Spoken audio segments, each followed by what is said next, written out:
இப்போ சொல்லக்கூடியது வந்து ஒரு ஃபெங்ஷூய் ரெமிடி. இது வந்து என்ன பண்ணலாம் அப்படின்னா, உங்களோட வீட்டோட மெயின் என்ட்ரன்ஸில் வந்து ஒரு கண்ணாடி வச்சுருங்க. அதாவது உங்களோட வீட்டுக்குள்ளே வர்றவங்க அந்த கண்ணாடியை பார்த்துட்டு, அவங்களோட ஃபேஸை பார்த்துட்டே, அவங்களோட உடம்பை பார்த்துட்டே உள்ளே வர மாதிரி ஒரு இடத்துல வச்சுருங்க.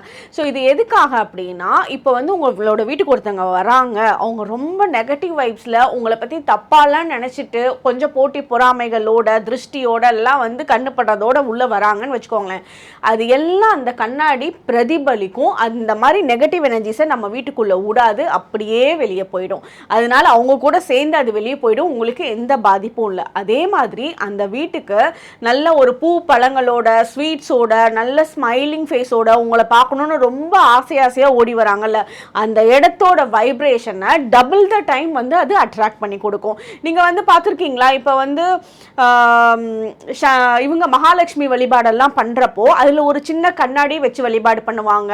மகாலட்சுமியோட அந்த புக்ஸை வச்சு படித்து 9 வாரம் கழித்து லேடிஸ் எல்லாம் கூப்பிட்டு ஒரு கிஃப்ட் கொடுக்குறப்ப அதில் அந்த ஒரு சின்ன கண்ணாடி கொடுப்பாங்க. ஏன்னா அந்த கண்ணாடிக்கும் மகாலட்சுமிக்கும் பணத்துக்கும் கிரேட் காம்பினேஷன் இருக்குது. ஸோ நீங்கள் இதை பண்ணி பாருங்கள், வச்சு பாருங்கள். அதே மாதிரி நீங்கள் எங்கே உங்கள் வீட்டில் பணம் வச்சுருக்கீங்களோ அதுக்கு பக்கத்தில் ஒரு சின்ன பீஸ் கண்ணாடி வந்து வைங்க.